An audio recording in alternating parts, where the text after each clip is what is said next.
Good evening. Good evening.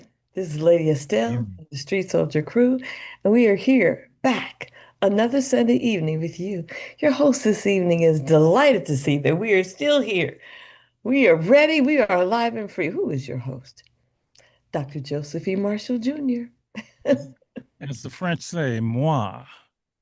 That's the only word I know. Is that like bonjour? Is that the same Yeah, language? that's the same. That's the same. Oui, oui. We Bonjour. Is that the same language? It was an interview with Super Snake. Shout rest in peace of Super Snake. We had Wyclef Jean here live. did. Yes, back That maybe must have 15th. It was fun. When you had you remember Super Snake, he wasn't live. I'm gonna tell y'all a little secret. When he was here, he wasn't live here. He was in Arizona. And so Wyclef came, Super Snake came. They already had a relationship and they was just on the air. Hmm.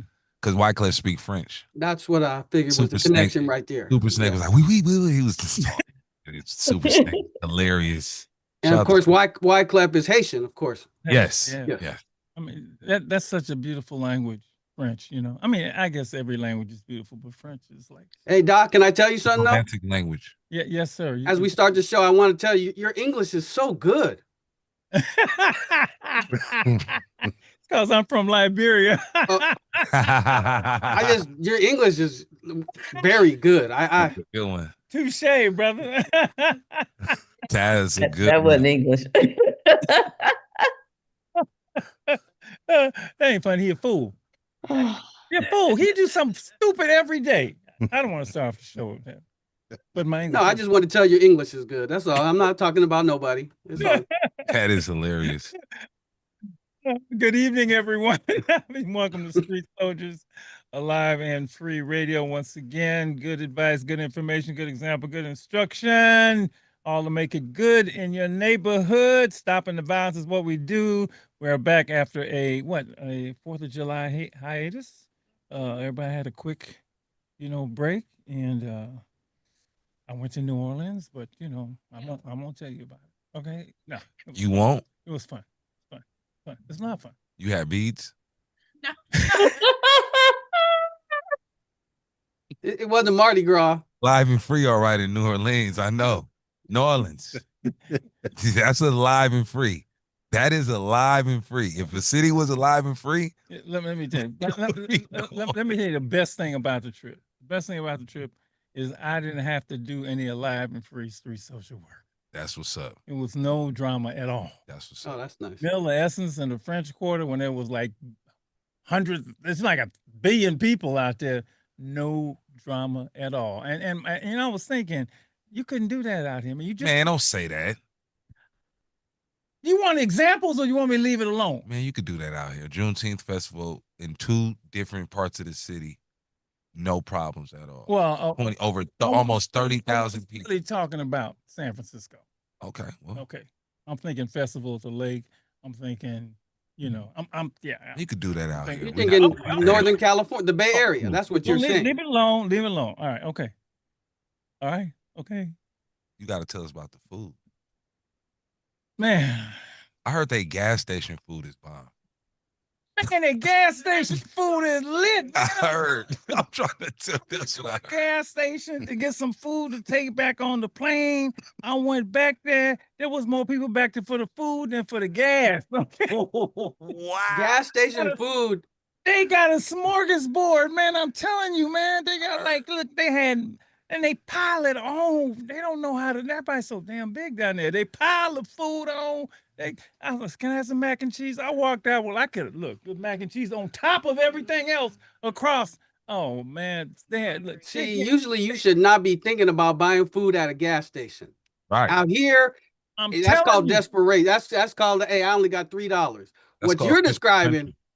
woo, They had more people in there for the food. Man, I heard the gas station food in New Orleans is A1. Somebody said, man, you don't gotta go to all those special places. Go to a gas station and watch. Yes, it's true. I'm going back. that's funny. I'm at gumbo, at crawfish. Look, man, look, I'm going back. Okay, you can't beat that place for food. I mean, I love it anyway, but then you get the authentics. I'm going back. You heard it here, Street Soldiers. We might lose Dr. Marshall to Nolans, y'all. Man, he gonna lose, but I dip in and out. That's Okay, that's it. All right, and that's extended. Hello, lady is here. The soul is here. You heard Fillmore, he always here, right? And what we got? We got a great show for you. We gotta do some quick news, some quick news. Soul got measles are up because that it anyway. You already out here calling names. Look, Measles was up. why measles was done? I thought it was done. It was done. They even said the bubonic plague or something. There was one case in Arizona. Wow. You For know, real? because this dude don't believe in vaccinations. Yeah. Okay, measles is up. The children are vulnerable. That's the worst part. We got some idiots running the country. Okay, all right. And this is a nice story. Baltimore homicides dropped to the lowest level in nearly a decade. That's great. You know, Baltimore's homicide rate is currently at its lowest. Its lowest. According to Baltimore police, there have been 68 killings, deaths, and 164 non-fatal shootings in the first 6 months of the year. 68 for Baltimore. Still a lot. Well, it's a lot. Yeah. But, But you know, that's it's good for places. Baltimore is ugly. This is now take you say it's a lot, and I would prorate to what 140, almost 140 over the year. That's the lowest number of homicides in Baltimore in 50 years. Wow. Beautiful. So back to the 70s. 50 years. Oof. Well, let's hope those numbers keep trending Stay that down. way. Stay down. Stay 'Cause down. as you know, it just because Stay it's that way now doesn't mean it's gonna stay that way. Stay down. Stay down. Stay down. The horror of the Texas floods. I never got the whole story on the floods except it was flooding. I Breaking. know. What did something levee break? I don't even know how that happened. Well, there were just these like crazy kind of storms that happened overnight on 4th of July or the night before, and the where people live, the RVs, and then the campsites. But it was stationed between like two rivers that is kind of historically known to flood. So they were, gonna install the alarms, things like that. The funding got moved to other things. And so because this happened in the middle of the night and it happened so rapidly, it was really hard for people to escape. And that's why there's 170 bodies that haven't been recovered. Wow. So it's devastating. And I guess maybe the most heartbreaking part is that it's children. Of course. And what are you supposed to do? But there, the cars are floating away. There's, but then that's just one place with the floods. You have New Mexico, and I think it was South or North Carolina, and this is just within the last week. And this Look, dude, people were saying it was biblical, and yeah.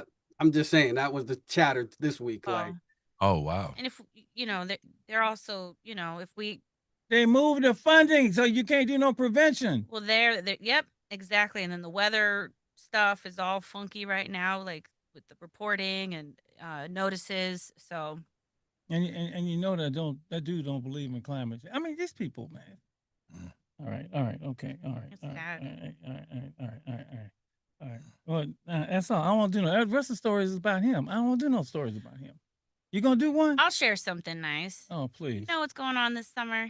The California State Fair, and I am so excited. I know it's going to be like 115 degrees out in Sacramento, Yes, it will. but it might be a little cool. So between July 11th and through the 27th, so you have a whole month, you can go out and eat some good food, ride some rides, and it looks like we missed Ludacris, but and Brett Michaels. Oh, I'm sad about that. But we have some other people coming up like Cypress Hill, the Tower of Power, and one of my favorite, In Vogue, will close out the State Fair. So yeah, I just wanted to go ahead and share that because I might go see him. I missed out. Yeah, you should. Oh yeah, they're they beautiful. were great at the All-Star weekend. Make it performance. sick. They were. Yeah. And they all look good. They're so pretty. Yeah. But I just think that's a great way to kind of celebrate summer, bring people together. You make new friends when you go to the fairs too, definitely a good place to You be. make new friends at the fair? Yes, you talk about the food and you're like, oh my goodness, that ride was I never been- scary. yeah. Mike, do you Mike, you're so friendly. You make friends. I make a lot of man. friends. You make Oh, friends yeah. anywhere, man. It'd be Walking funny. through. They be hitting you up. It'd be pretty funny when I go somewhere with somebody, Yeah, like with my job, yeah. and we like go somewhere, and they be like, "Why do everybody know you?" It'd be funny. I'd be like, "Nah, man." You're a magnet, Nice man. guy. You're a magnet. Yeah, that's what it is. I tried to get when I was down there, but You I, tried to hook me up with somebody. but Clay Thompson got with Megan Thee I Stallion. saw that. It's because you went to New Orleans. They don't seem like I don't know. That seemed like a perfect couple to me. Do they? Yeah. Because I don't know about, but Clay is like, I thought he was like a quiet dude, Clay ain't quiet. He ain't quiet? Okay. Man, we're just watching the Jumpers. I ain't never He heard quiet. his He voice. kind of quiet, but he's Yeah. reserved. But I heard reserved. that Okay. yeah. Well, Megan ain't. Hey. Well, and maybe that's why it works. Maybe, Doc. Exactly. Got to have that balance. Yeah. All right, let's get into the show. The June was mental health month. Men's mental health. Men's was mental health month, I think, or maybe it was men's mental health. Anyway, we didn't get it done in June. We're going to do it in July. And you told me this month was minority mental health month. Yes. Okay. So this is show I've been wanting to do. I had to get all the folks here to do it. It's all about the men tonight. It's all about the men tonight. All about the men with a focus on mental health. And we have gentlemen with us, and that's what they do for a living. Brother's gonna work it out, huh? Thank you, Chuck D. All right. Brothers gonna work it out. Yeah, remember that song we used to play it on. Yes, I remember that song. Chuck is I love Chuck. Chuck is Chuck. Anytime you want a brother rapping with some sense, just get Chuck. Okay, Chuck will tell you everything. That's true. He knows it all. You're not wrong about that. All right, we have with us as we begin the discussion about men and mental health, we have Ashanti Branch, who is in the studio from the Ever Forward Club. Hello. Good to be with you again. We have Denzel Herrera Davis from Creative Space. There he is. What's good with y'all? All right. And we have Terrence Hansard from King's Accountability Group. Hey. Glad to be here amongst greatness. All right. Oh, isn't that nice? I'm gonna take that. All right. So let's just jump into this conversation. We got a while. We got some folks coming in the second hour who are going to expand on the conversation, but I always assume, but you always assume as a host that nobody knows anything, about your programs, about men's mental health. I do know that it's come, I guess, for a while now. You guys can tell me how long that it has gained more traction. There are more groups starting. There's more concern about men and mental health. So let me just begin with each of you. And I tell you what, let's start with the elevator one-liner about the programs, what you do, because we're going to come back to that, right, real quick. So just people would be acquainted with don't give me the whole dossier, just give me the, So Ashanti, we've known you for a minute. Just say very quickly what the Ever Forward Club is. Ever Forward is a youth development and mentoring organization working with primarily young men, middle school and high school, and we have a global campaign called the Million Mask Movement. All right, that was succinct. All right, Denzel Herrera Davis, what is Create the Space? You better unmute, brother. Ain't nobody gonna hear you. Yes. Always got to get through that. And gratitude for having me. Again, my name is Denzel Herrera Davis, and I'm the founder of Create the Space, which is a concierge centered on the wellness and uplift of Black men and the communities that intersect them. All right. And Terrence Hansard, what is the King's Accountability? King's Accountability Group it's in the name, accountability group that's based on men helping men building men specifically. We focus on a safe space. We've been around since 2017, and we're making moves.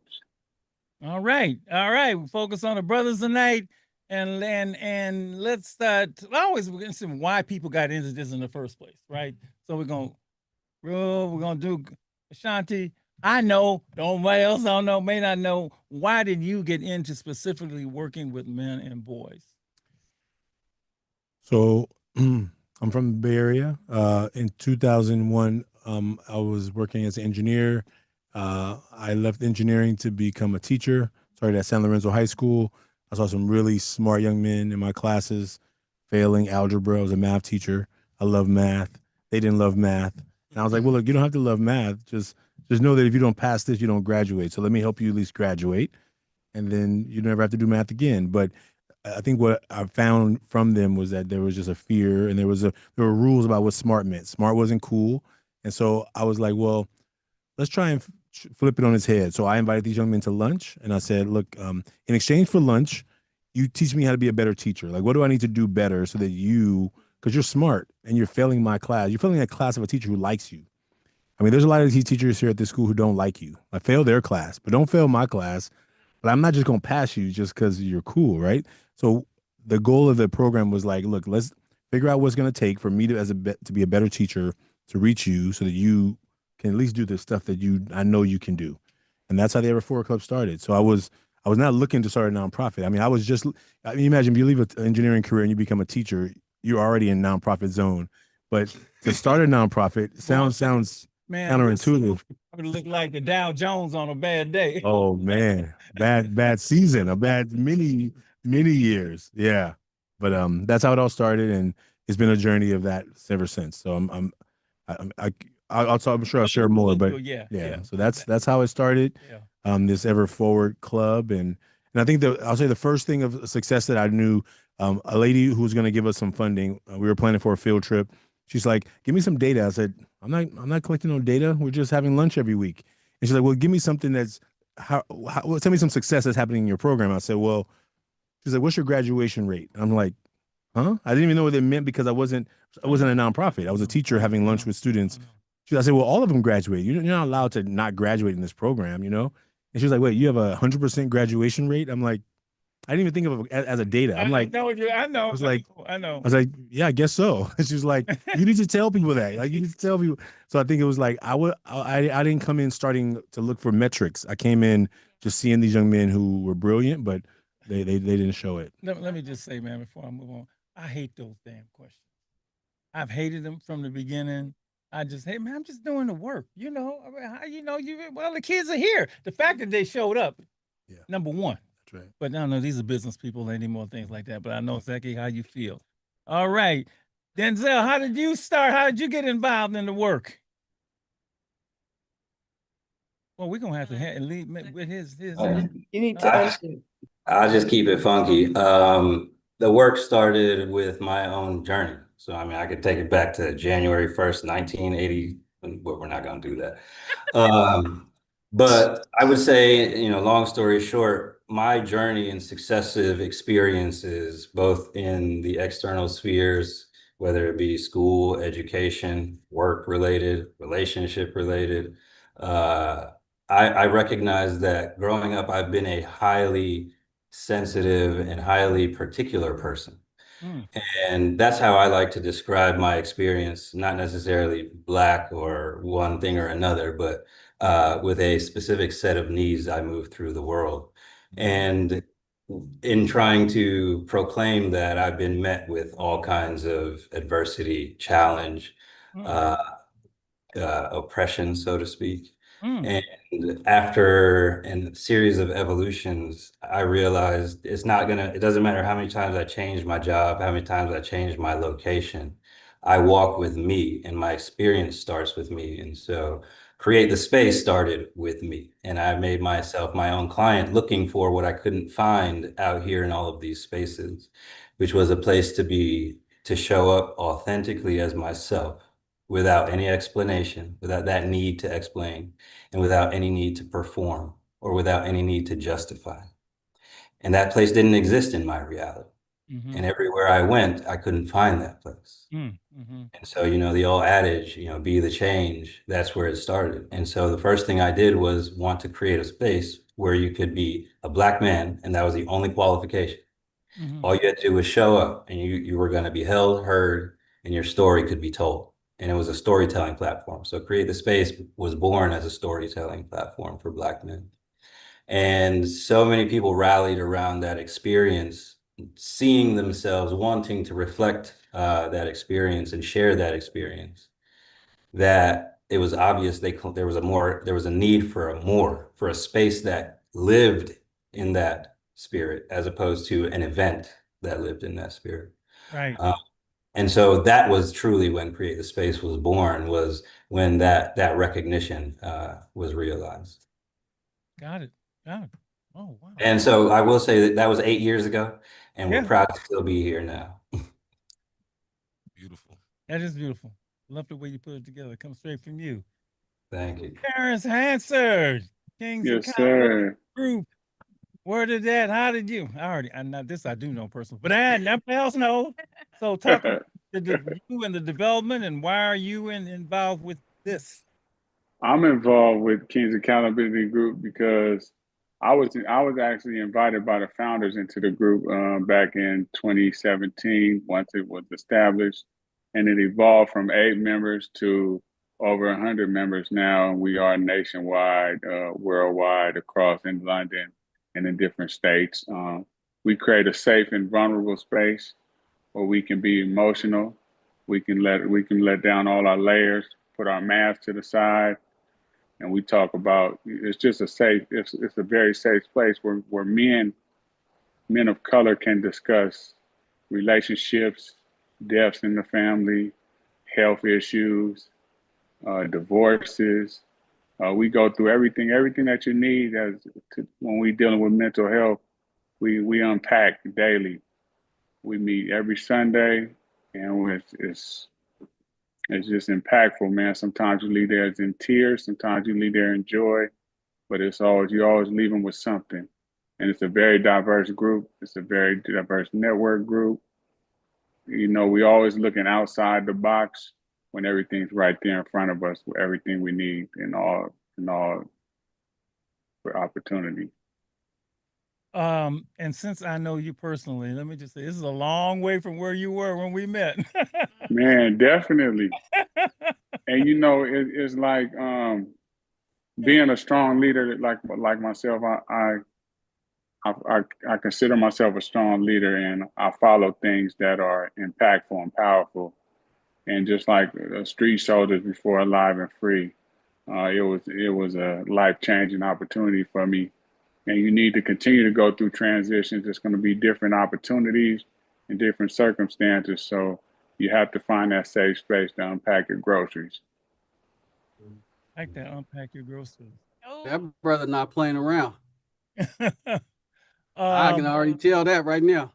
I've known him since for a long time, and I'll save all the accolades till later. So obviously, there's a need for men to have these conversations and to be in these places. We'll start with the mental health thing, and we'll go into that. And anybody can jump in. What have you seen? What are the issues that men are dealing with that you have to deal with that they ain't been dealing with? How's that? That's a tiered statement. But and Doc, are we talking young men, older, all? I'm just curious. All men, yeah, all. Well, most of the stuff starts when you're young anyway, right? Right. Okay. You know, that's why you gotta, So what have you seen when it comes to mental health? That needs to be dealt with in these groups. What do you deal with? What comes out? First and foremost, I think the number one thing is trust. We got a real issue with trust in people when we talking and having discussions, and that come from upbringing, raising, how you raised, dealing with trust, people not showing up for you. So when you tell somebody something, you're having a discussion, can you trust them enough to be vulnerable?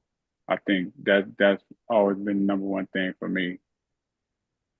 That word vulnerability is good. Some of you know well, Dr. Reggie Daniels talks about that all the time. That's his word, vulnerability. So to hear you say that same word resonates, because I've heard that. What have Shanti, Denzel, what has come up for you that men, need to deal with? What comes out? Well, Denzel, maybe you can speak to the men. I'm gonna talk to you about the teens, right? So, Yeah. So we're in the Bay Area right now, right? We have marijuana is legalized here. Here's what I see a lot of young men doing. Um, they're self-medicating, they're numbing. If you don't have the resilience to deal with tough things in your life, and you just learn that all you need to do is eat this piece of gum, this piece of chocolate, this piece of cookie, this smoke this thing, right? Whatever you do to numb yourself, then you're going to always be running to the place where I don't have to feel these things. Like some things we just have to feel as humans just to navigate. But if you've become to the place where you've learned to just disconnect from all feelings, or maybe if you don't even know that you should have feelings, maybe you were told that men can't have feelings. So depending on the rules you were raised with, if you were raised with rules that said men don't cry, men don't ever be sad, you're never afraid, then you grow up believing in a false narrative about what it means. And therefore, then you're walking around like only partially human, right? So, partially. Well, if I'm cutting off half of my emotional self, and I'm only funny or angry or silly or whatever, but I'm never all these other emotions, and I'm basically cutting off part of my humanity. And I tell young men, look, if they have places they put people who don't act fully human.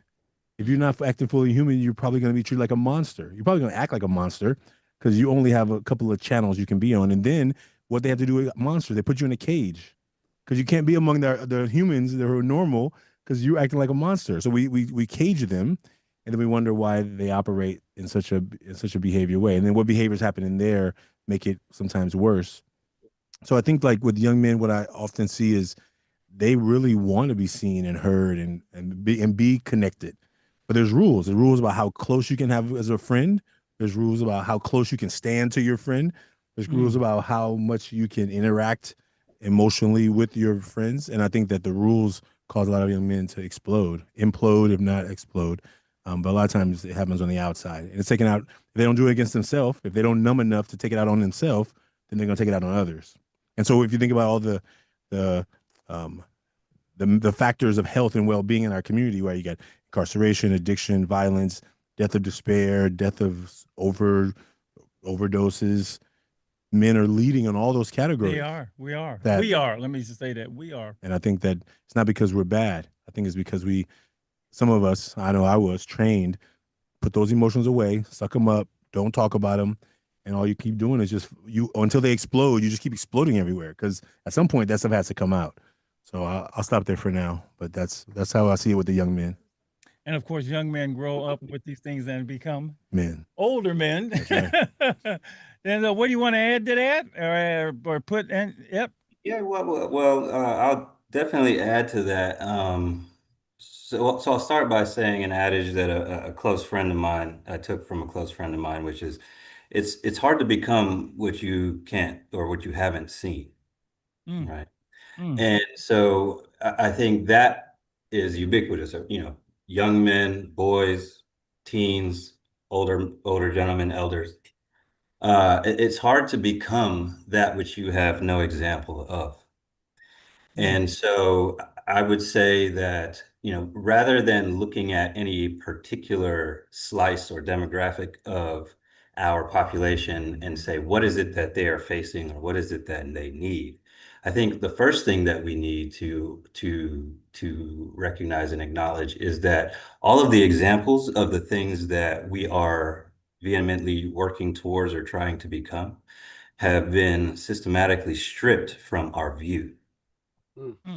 And so what's left is the void of what is not there, right? And so we now become patterned to point out the challenges of our mental health, our health systems, our government at general, people in society, oppression. But what we haven't done is reinforce the muscle of being the change. And so that starts with giving ourselves grace for how far we've come. That starts with looking at the examples of who is here in the community doing the things. That starts with reinforcing the values that we see right in front of us for the people and the energy and the spaces that are creating those things that we are constantly complaining about. And I think when we can lean into the positive vibes and the energy of frequency of change that we want to see, then we stop focusing and complaining about the things that are not happening. And then we can catch and build a wave towards that is what we want to embody. And I'll continue that by saying intergenerationality, right? Because to your point of it being, young boys grow up to be older men. And those older men provide example for our young boys. And so the cycle it becomes cyclical, right? And so what we're talking about is interruption, pattern interruption. Wow.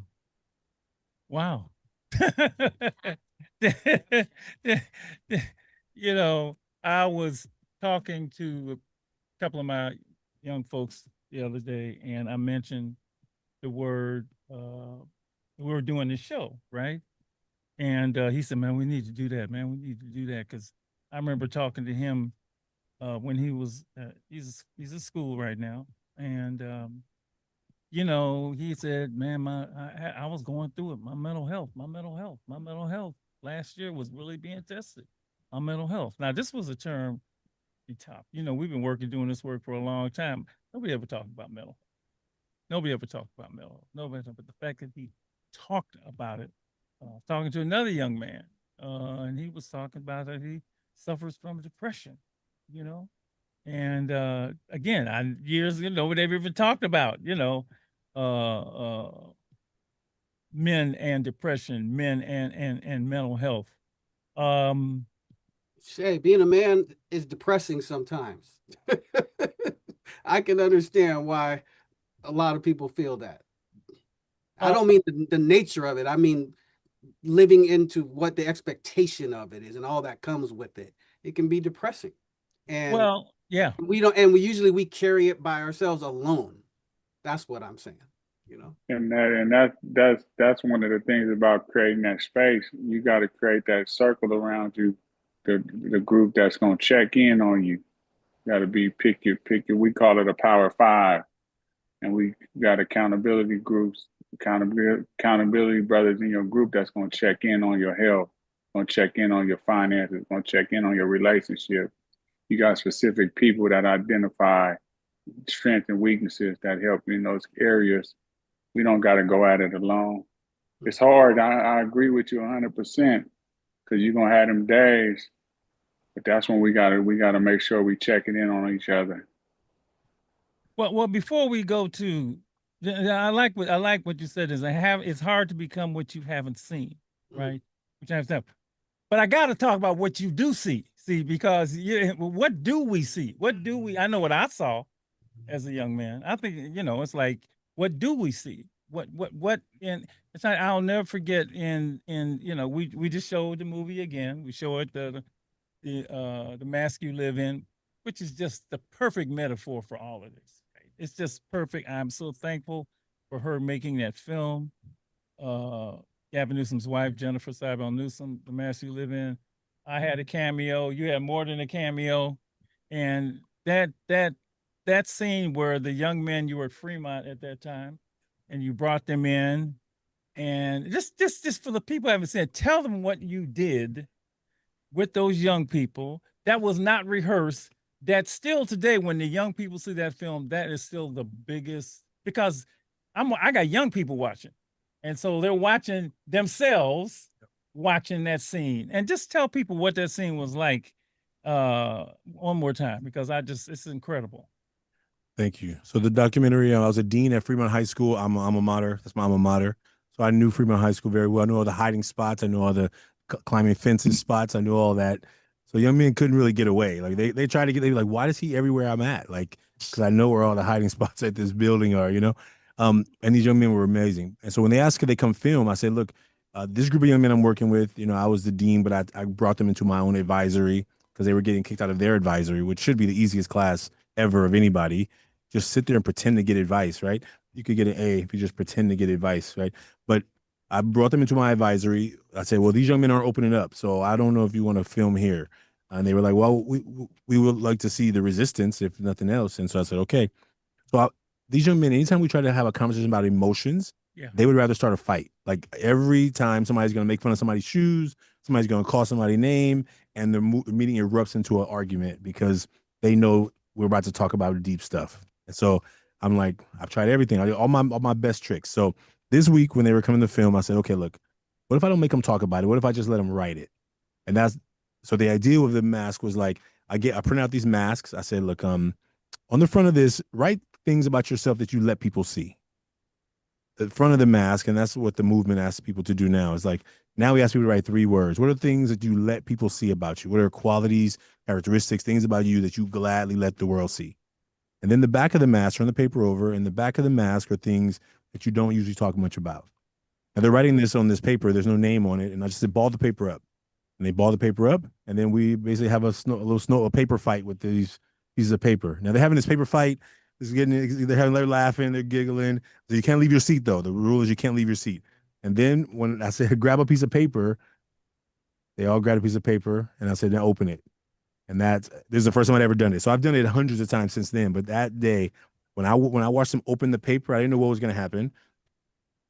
You just saw the room drop. They just dropped in. And that was where I was like, oh man, this worked. I've never seen them introspective in our space before because they run from it. Like Denzel, so they can't see, they've never seen a man talk about feelings without getting laughed at or ridiculed or embarrassed. So they don't do it, and they don't know how to do it. And I've tried all of my best stuff. And that day was when I was like, okay, we found a way. And it was anonymous. And so now they're reading these out loud, and you're just seeing them drop in into it. And I got to say this, let's so I can set the scene for everybody. On the front, one part of it said, what do people like to, what are you showing on the outside to the outside world? That's right. What are you showing? Right. And they were happy, athletic, cool, funny, all this thing. Right. And then they said, what are you really feeling inside? Right. That you're not showing. And they didn't know what each one had written. Right. And so, Shanti had them throw them to each other. They threw them, and they picked, and they picked it. And everybody read the front side, which showed what they are showing the world. And then everybody turned it over. And damn near everybody had the same thing. Pain, sadness, fear. I mean, it's see, that's so deep right there. They all had the same thing and nobody knew it. That's exactly what I'm saying. And that's what the brother's saying. It's like we over here on an island with this pain. And it ain't supposed to be like that. We use the term false narrative. What is the false narrative? I love that. Can anybody talk about this false narrative? Because if it is a false narrative, then let's just expose it as being false, right? Well, so I would love to speak on that because I teach a course, Drop the Act, which is a similar emotional resilience course, and false narrative is actually one of the specific named topics because it's very important in the journey as to one, acknowledging the narratives, but then also rewriting your own narrative. And so there's a real power in reclaiming your own sovereignty within your body, so to speak, when you can identify, name, and then relinquish those things that are what I would call no longer serving you. Right. And so when you talk about what are we seeing, Dr. Marshall, I want to put that back on the table. You went from not what we're not seeing, which is the example, to what are we seeing, which is the examples of the poor mental health, the violence, and all of these things, right? And so, when we shed light, energy flows where attention goes, right? And so even when we say, okay, it's easy to say, well, because we don't have an example, then we focus on these living examples of what's in front of us. But by focusing on that, we give it more power, right?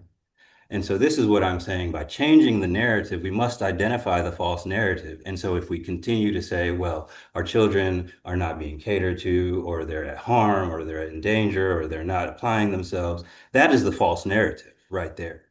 Right? The false narrative is that we don't have everything within us that we need to achieve what we want to achieve. The false narrative is that our communities are constantly being diminished or oppressed, right? Because that's the narrative that they want us to share. And then that narrative becomes reality. And so whenever I have a choice to pick and choose my words, my language, my actions, it starts with the narrative that I want to participate in, and then also proudly and confidently share as a part of my journey. Well That makes said. sense. That makes sense. Those of us who work with young men who see them and older men, there's certain themes that come out of them a lot. One is men don't cry, men don't show emotions. I'm sure you've heard this before. Men got to be hard. Men don't ask for help. All of these, how can I say, all of these False narratives. Yeah, Yeah. false narratives. Yeah. And I like partially human. I like all these words. I like operating on only a couple of channels. I knew him when he was out there on the block, right? And that was part of his persona, right? And we get these things so early, you know, we get them because this is what we see other men do, right? As opposed to, and women have not come into this, but it seems like we get this and we act this out. And the results, it seems for me, from seeing it, are disastrous. Okay, disastrous. If you look at the prison populations, what I said before, it's compared to the the college population, it's the opposite of ratio of men to women and women to men, right? If you go to a historical black college, it might be what, 6-1, 7-1. You go to prisons is 7-1 men to women. If you look at domestic violence statistics, it's overwhelmingly males violence against women, men's violence against women. So, and then I was reading something about the suicide rate, right? The rate of suicide when it comes to men is like crazy. So we're suffering from this and we're harming people because of this. But to me, this thing to me seems to be, which has led all of us to get into this work, has been such the norm, right? You know, a lot of music talks about this, right? So much of it so when Malcolm says it's hard being a man, you don't know what you're supposed to be. You don't know how you're supposed to act. You're confused, right? That's the part that's hard, figuring out, to what the brother's saying. You have to wade through everything to come back to, who am I? Yeah, exactly. But there's so much you going through, and no one told you in the beginning that you were going to come back there. So you make these stops along the way, think, I got it. Oh, I'm cool now. This is the right mask. Oh, I'm supposed to be this. I got it now. And you keep going, and if hopefully you get to the point where you realize, oh no, I had to come all the way back. Sure. That's why it's almost building, rebuilding, tearing down and rebuilding. But like each of you said, we're doing that pretty much alone, right? Who? And I'm gonna start with the young men, because that's where it starts, right? And the fact that you get to this and you have these groups when they're older, that's where it starts. Where can you have these conversations? Now, fortunately, what we're finding out, I think, just in the work that we do, I know, and we do with our young men, and you do, is that they're open to it. That's what Mike. They are literally open. They really are, man. You would think, man, I don't want to hear that. You know. When you ask, it would be years ago, I'd ask them, "How you doing?" "I'm cool. Everything's fine." Ain't nothing going on. I'm fine. You could clearly say the brother ain't fine, right? Now they would at least, like, well, yeah, I don't want to talk about it. Well, that's different than I'm fine. Yeah. It is different. You're right. 100%. That's different than I don't want to talk about it. It's different than I'm fine, right? Right. And then they will talk about some of the issues. So it's getting better, but it's got to move. I can't say it. No, you can't move anything faster than it needs to move. You can't do that, right? You just got started. So it's just that when they get that way, it's just so hard. I got to be hard. I got my gun. I got this. I got that. I got this persona. I'm this. Because for so many years, this is what was plastered all over them, right? Every rap album had a gun and Eazy-E, right? And that's what brothers thought they were supposed to be. So yeah, Y'all can jump in. I, In. I, But I not would love even to. that. I would love to jump in. Go ahead. Go ahead. No, I was gonna say not even that. The biggest battle where we kind of breezing past is social media. They just Oh yeah. Oh yeah. it's just all over. It's all over. It's everywhere you look. Every platform. Yeah. They've got money, guns, women. Yep. It's all just there, and that's what they thinking the lifestyle is. So that's why they confused out there. They think that fast money is what it is. But And it's dominant. let me say this. Let me say this because I'll continue on the thread and hold myself accountable because I can't hold anybody else accountable. I'll hold myself accountable. My narrative used to be this. My narrative used to be the one full of voids and challenges, but my reality is not that. I see a reality where youth, children are woke more than ever. I see them holding space and demanding their autonomy. I see them saying no. I see them asking for consideration, and then when it's not given to them, I think we've leaned to the side of cancel culture, where they're quick to just take their business somewhere else. And so they're asking questions, they're standing up for themselves, they're fighting battles and protesting. And so I want to say that this narrative, again, the false narrative, I want to identify on that because I think we're even guilty of it in this conversation and painting and pointing energy towards those things that I think are changing, to your point, and shifting rather rapidly. And that I think what we need to do is change our narrative around accepting the idea that things are on the change and on the mend, and people are catching the wave, and that things are no longer just temporary. But we Denzel, do. what? Go ahead. Go ahead. Oh, go ahead, brother Terrence. Go ahead, brother No, Terrence. you're good, Denzel. I went already. You can go. You got the Brother good Denzel, name, Denzel. That's him. This is Ashanti. Oh, that's Shanti. Okay, I yeah, got it confused. Okay, my bad. no, brother Denzel, what I'm really glad about in this conversation is that we all are going to approach this work from different angles. And Mhm. I do hear what you're saying. I think in my experience with young men, definitely the high school, middle school age, if I go to them and I say, hey, I'm going to help you create a life that is amazing, where you would thrive, where you feel good, where you have a good job and good paying job, what I've experienced with that is that maybe they want it, but if they've never seen it, as you said in your quote, then they think that I'm full of nonsense. They feel, like, "Man, what you talking about? How you gonna help?" Because if I start from where they've never seen, Mhm. I can't get them to show up to lunch, even if I'm offering them free food.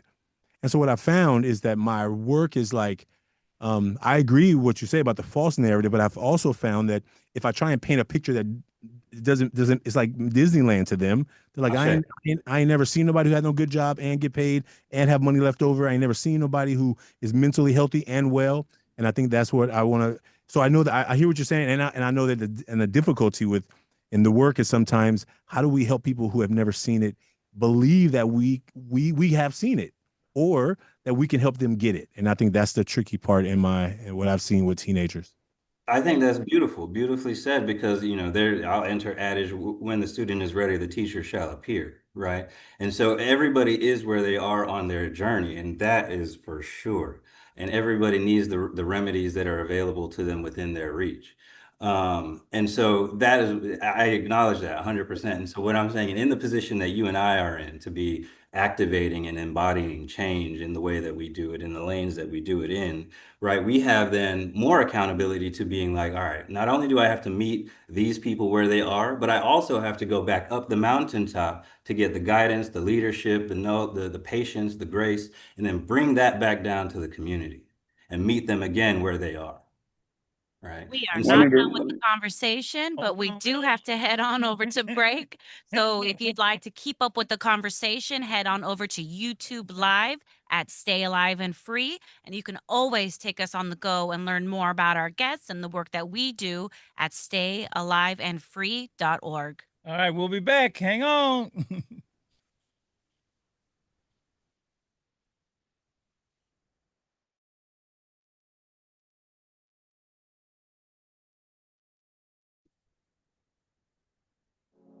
I'm fine. I'm fine.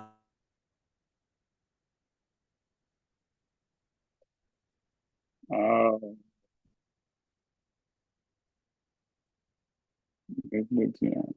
But if you're paying attention,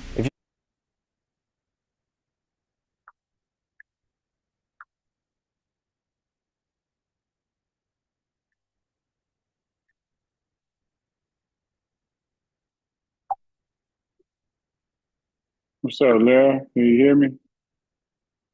Yes. What's up, Jeremy? What's going on with you? Can you hear me?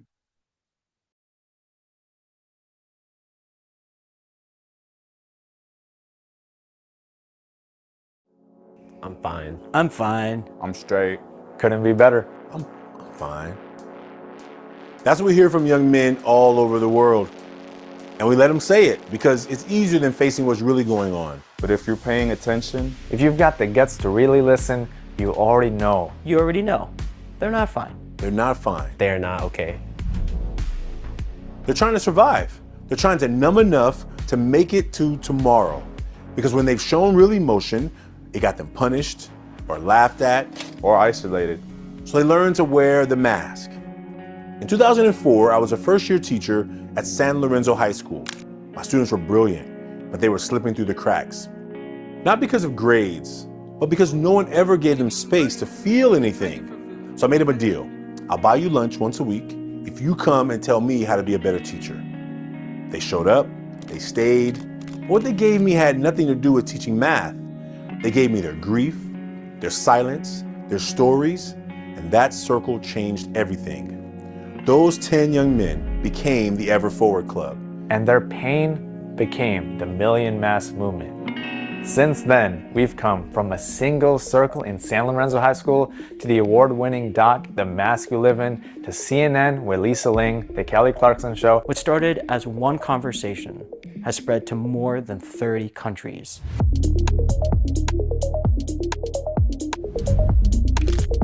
And our work has been recognized by the U.S. Surgeon General, Dr. Vivek Murthy, for impacting youth mental health during the COVID-19 pandemic.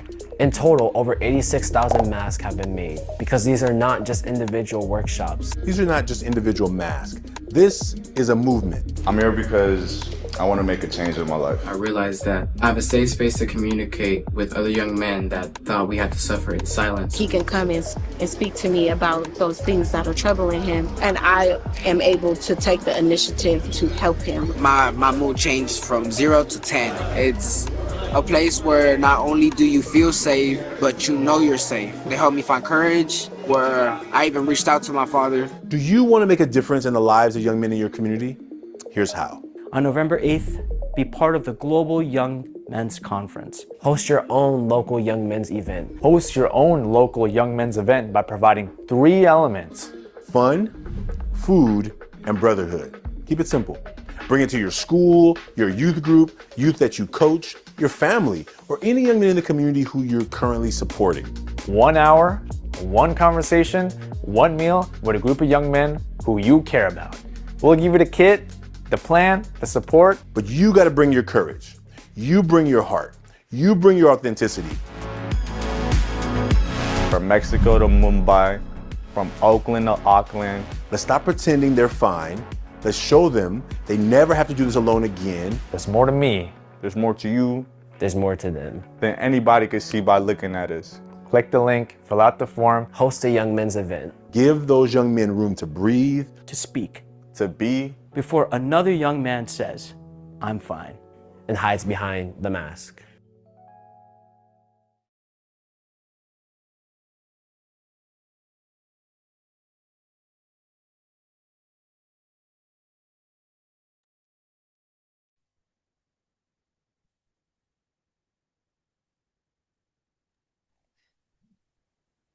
Hour number two, Alive and Free Street Soldiers Radio, now on YouTube.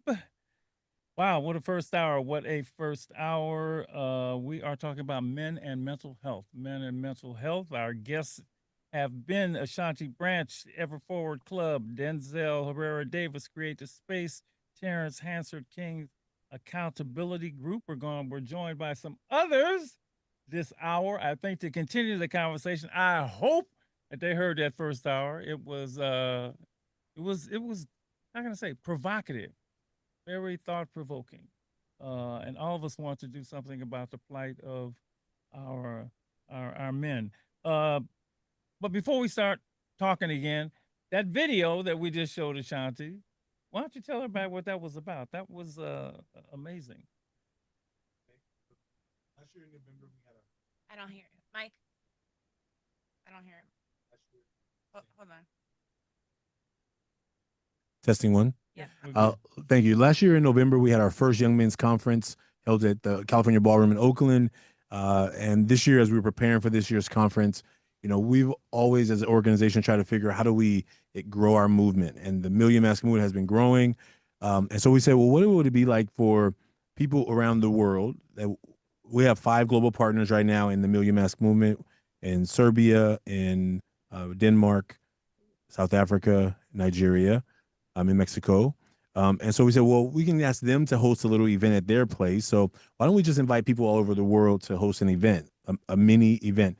Whenever Forward Club started in 2004, I was a first-year teacher. I had no money. Well, I had some savings, and I was spending that because I wasn't a nonprofit. I was just buying some young men lunch. And so it was fun, food, and some conversation. And so I said, why don't we just go back to the base? I think some people in our community do nothing because they can't do everything. And I said, well, if they can bring together their nephew, their cousin, and just say, look, we're gonna have some fun, we're gonna have some food, and we're gonna have some conversation, I think we could have more young men supported in our community, as opposed to somebody has to start an organization to support young men in their community. So we're trying to just bring it back to the basics. So we're inviting people all over the world to host an event in their community that weekend, sometime that week. Schools will probably do it on that Friday. And it's just like, let the young men in your community know that you're going to make space for them. You're going to create space for them to be seen, to be heard, and to be a part of this healing that we want to do. So just the fact, number one, wonderful, wonderful, wonderful, wonderful, wonderful. But and I don't want to say but sounds negative, so I try and say and, you know, and the fact that this is a worldwide movement, that there must be some universal common stuff that's going on among men for you to even, why would somebody from Serbia, you know, do this? So is the same stuff going on in Serbia? Yeah, I don't want to answer the question. I know I feel, but that's going on with our young people here. Yeah. We on the digital platform millionmask.org, we've had over 100 countries participate in the movement online, and you can see masks from people in those places around the world. And I think that they're hungry for it. I think what we see on social media, like here in our, here in the US, it's happening in other places because now everyone has a phone. Well, many billions of people have phones. And so they're getting access to all of these same narratives that we are seeing. And if we're not careful, we can continue helping them just fall into it, as opposed to saying, well, we can change that narrative, right? We can have a new narrative. It's a male thing everywhere. We see it, yeah. Yeah, I know whenever I get to go, or Lady E or whoever goes to go outside the country and the violence prevention work we're doing, it's just like talking to kids here. Seriously, the only thing that changes is I got to have an interpreter. But the same stuff everywhere when it comes to violence and the threats to their lives. All right. It's going to be a great conference. We are joined by, let's see. Let me get this straight. Larry Jones, also from the Kings of Comedy group. Raise your hand. Kings of Comedy. I say Kings of Comedy. Kings of Accountability. There you go. It sounds like Kings of Comedy to you because I just watched it again last week. Okay. Larry Jones. And we got Jeremy Jones, you here? Kings Accountability Group. Okay. And we are joined by, let me get this straight, Britt Tennell and Trey Seals from Creative Space, okay? I hope all of you were listening to that first hour. We're gonna jump right back into the conversation. Any points that you want to make? We're talking about men, we're talking about manhood, we're talking about mental health, we're talking about the issues that men face, how to be better men. I actually recently started sort of an elders group with some of my guys that have had a been for a while because they've hit that age now. And now that I've I've kept them from dying and going to prison. Now I want to be having become elders, right? And they were like, they're ready now. They're ready now. And because they're stepping into forget the OG hood. I'm coming into elder, and we have conversations about making them better. So, who wants to start? Jump in, reflect. What have you seen? This is live, so somebody you can't wait. Who's gonna speak first? Go. I'll go. I just want to kind of reflect on something we do at our program with the Prince to Kings, the P2K program, which is built off of our Kings Accountability program, which we do in Richmond, working with the youth every Friday night. One of the things we do to build trust with the youngsters, we do a thing called the hot seat, right? Where each mentor, we sit there and they can ask whatever questions they want to ask just to get to know us, because you got to build that trust and that rapport before we can open up anything with the kids. So I just wanted to throw that in there, and probably Larry could reflect on that if he would like to. If you want to do so, jump in. We know. I think. All right, Larry, you want to do something? Yeah, I come in, Mr. Marshall. I'm good with it. I'm Larry C. Jones Jr. I come up out of the Sunnydale Housing Projects in the city of San Francisco. And I'm part of Prince to Kings. Then you know a lot of people I know. I definitely know a lot of people you know, Mr. Marshall. And I with all respect, I feel like being a survivor of the mental captivity that our young men are going through out there on these streets when they're tricked to believe that a certain lifestyle is the only way that they can survive, and how they got a mass dealing with trauma and friends being murdered and family members being murdered and themselves being shot, and that it's okay as long as you don't die. You just got popped. It's just a thing that they have to learn to live with, and counseling is frowned upon in the minority community because nobody likes to talk to, therapists. And we just sit with things on our conscience, and it usually volcanoes up until it explodes into a rage. And that's when the violence takes effect with the careless behavior that we see. And being a survivor of that, I now go back and tell these young men and women, because the women are now just as violent because times have changed in a new era, not like my era. The women weren't as aggressive with guns like they are now. So I have to let them know that it's not their fault, that they can't come out and talk about it. They got to release that tension because they're tricked to hold that stuff in. And that leads to a lot of on-site massacre type violence. And I just try to put forward that they are okay and that they're victims and they don't know no better. So when I lost my son, I realized that therapy carried me for 18 months to get over my son being murdered. So now I'm a testimony of therapy. So I'm an advocate of that, and I promote that, and I stand by that, and I'm gonna continue to push that. Thank you. Jeremy, you want to add something before go right ahead? Absolutely. So I'm Jeremy Jones. I'm from Louisville, Kentucky. I too am a survivor. You in Kentucky right now? Yes, sir. It's midnight. God bless you. Are you too? Boy, you must love brothers, okay? Because I know it's late. Absolutely, man. That's what we call integrity and accountability. Yeah, I wouldn't have missed it, man. But yeah, man, I myself am a survivor of the streets, and so I also am a therapist. So I understand the value and the importance of therapy in our communities. And I also understand the impact this having, because a lot of the young men or the stigmas associated with therapy and how we don't want to be viewed as weak and things of that nature. And so when I talk to the youth, I kind of let them know that it doesn't make you weak to talk to a therapist, and that it's okay because you need some help, or a lot of them be dealing with these mental health issues. A lot of them have PTSD. Yeah. And so it's called post-traumatic stress disorder for any of our listeners that might not know what that is. And that's what the streets do to you.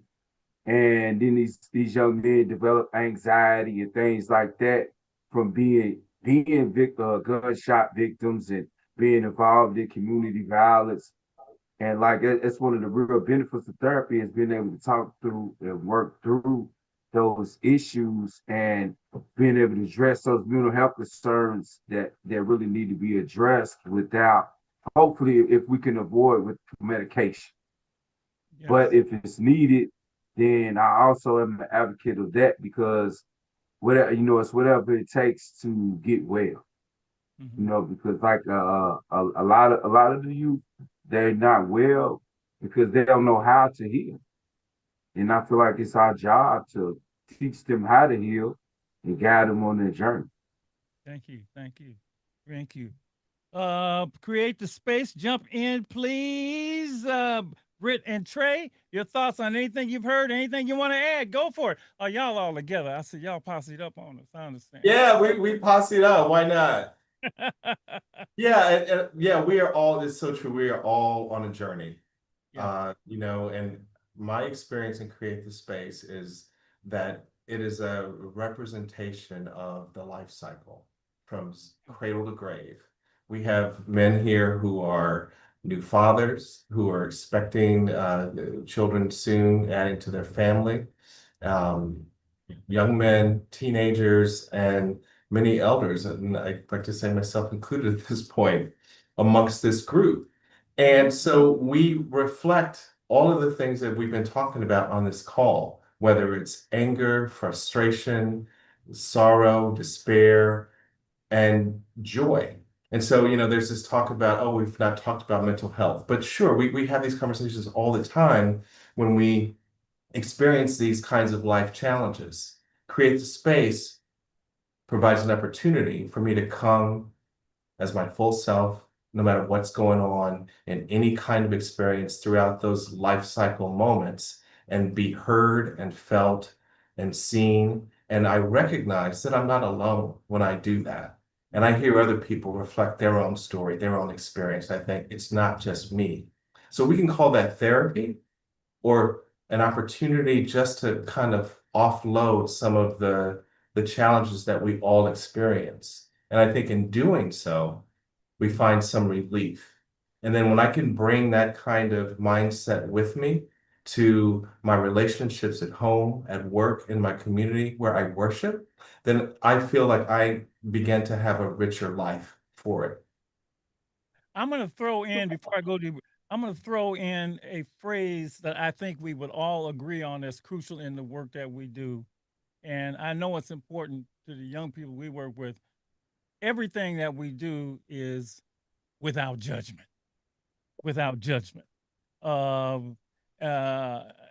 When Top and Larry and you guys came to me, it was without judgment, and if you feel judged, that's the quickest way to shut down and not come back.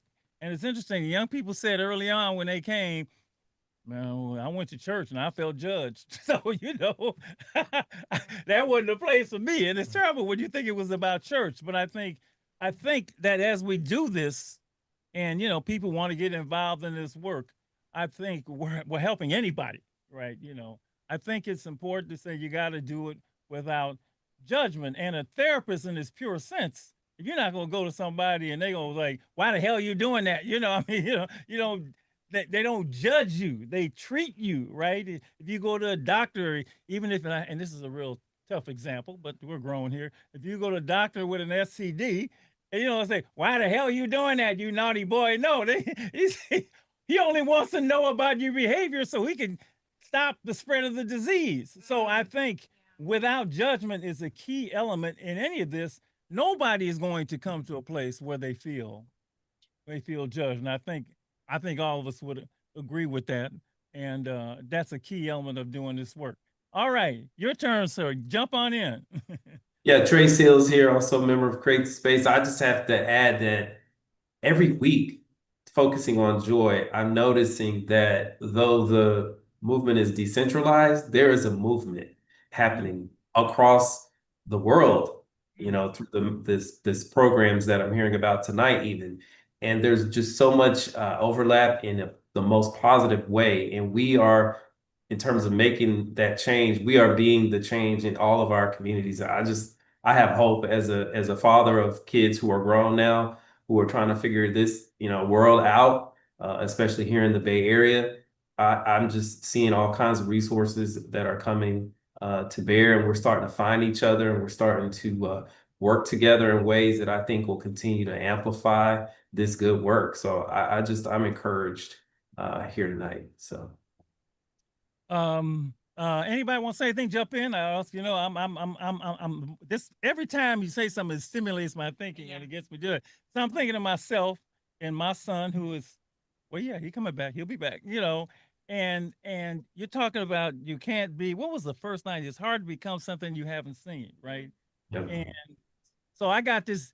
Look, anybody's a father with a boy child, right? First of all, he going to the NBA. No, he ain't going to the NBA. You put a basketball in his crib, all that.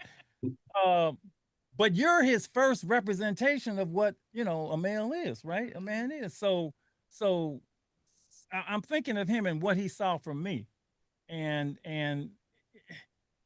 if I probably had realized how much of a big deal I was, I probably would have blew it, or really got scared.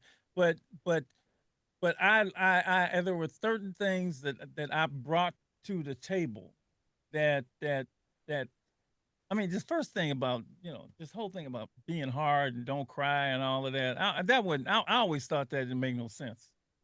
I just thought it didn't make any sense. And I never tried to do stuff that didn't make it. Now, where I got it from, I don't know, because I'm from South Central, right? So I'm supposed to be like that, right? But you're so right. And you said as a father, they see you, right? And I remember conversations about, you're the only father in the neighborhood, and all the other boys come over to you, and all of that stuff. And Malcolm made a statement that last week that I thought was just fabulous. And I don't know what you think about it. He says, when the men aren't right, bad things happen. I just thought that was just an incredible statement for a man to make. When the men aren't right, bad things happen. And then I thought about, Top and Larry, we was doing this, right? And how different we were at the club, me and Jack as men, that just wasn't around, and all the men, because we started in the drug era. We started the crack cocaine era. All the men were going to jail and so on and so forth. And so representing something different collectively is a very powerful thing, a very, very powerful thing. And I can imagine, I haven't been to Create the Space, but I imagine if I walk in, I would feel, and that's a key word, very, very, not so much different, but very much like I have to be on guard. Is that a good way to put it? That's a great way to put it. And it's funny, the dynamic is such that you don't feel different, you feel the same. So for me, I enter the space, and I've said this to the brothers here when we leave, whether it's a circle on Wednesday night when we get together and just talk about what's going on in our hearts and minds that day, that it feels a little bit like a church service. I walk feeling more the same because, again, I've been in a circle with men like me talking about their challenges, their triumphs, all the rest of it. And I feel a greater, deeper, more expansive connection. And so that makes me feel more the same and less different. And so I can bring that energy and that power forward again in the rest of my existence. And it just not only uplifts me, but situations and the people around me. Yeah. One of my stories about Create the Space, I had the opportunity to go to one of the early storytelling events, February 2020. And this is right when things were shutting down. So it was like the last, we were squeezing out a no mask event before the world went on what it did, right? But I remember coming in, they say, you don't prepare a story. You can't have a story that's prepared. And so I was like, okay, well, I come in, I'm just like, okay, I'm not sure where I'm going. The first brother shared a story, Brother Rondi, shared a powerful story about his father. And I have a lot of father wounds. I'm working on healing those wounds, but they're deep. And when I got up there, it was like three things I was thinking I was going to say, three stories I was and literally it was because of what I felt in that space that I told a story that I never told before ever. not just that was not just a rule. It was like it was deeper than I had ever shared a story, but I think it was because of the space that was created. It was like it was the environment of other men who were saying, you know what? If I've never ever had a chance to do it, I get a chance right now. And if I never see these guys again, I never see them again. But I get right now a space to let go of some of this baggage that I've been carrying. Right. From a place of not performance, but a place of like collective healing, right? And I think that's what I've appreciated about the work I've seen them do, and being able, and as I go back and think, what made me tell that story, right? It wasn't even prepared in my mind, wasn't ready to share that story, but I think it was ready to come out.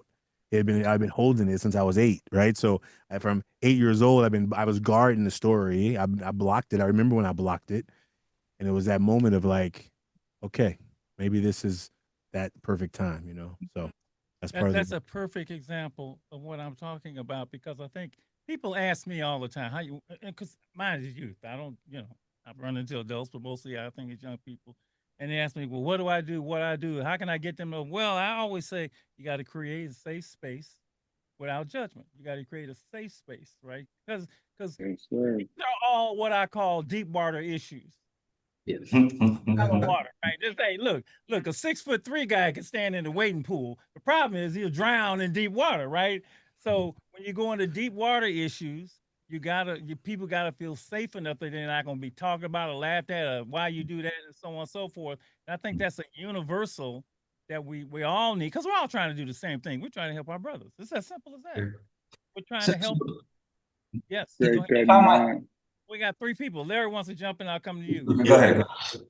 Man, I want to highlight the fact that I feel like men such as myself, who the community looks up to and has been watching for decades, and as I'm transitioning to becoming better, that it's important that I'm healed before I go back and talk to the young people and the grandmothers and the seniors that I'm servicing, so they can see the change in me and they'll trust me. And that's what the King's Accountability Group has gave me.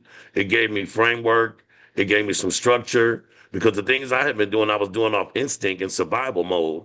But now that I understand how to categorize certain things, I have a mantra, I have things that I run by. I'm accountable to everything that I do, and they're watching me, and I know they're watching me. And now they're starting to ask me questions because I move different, but I'm still me.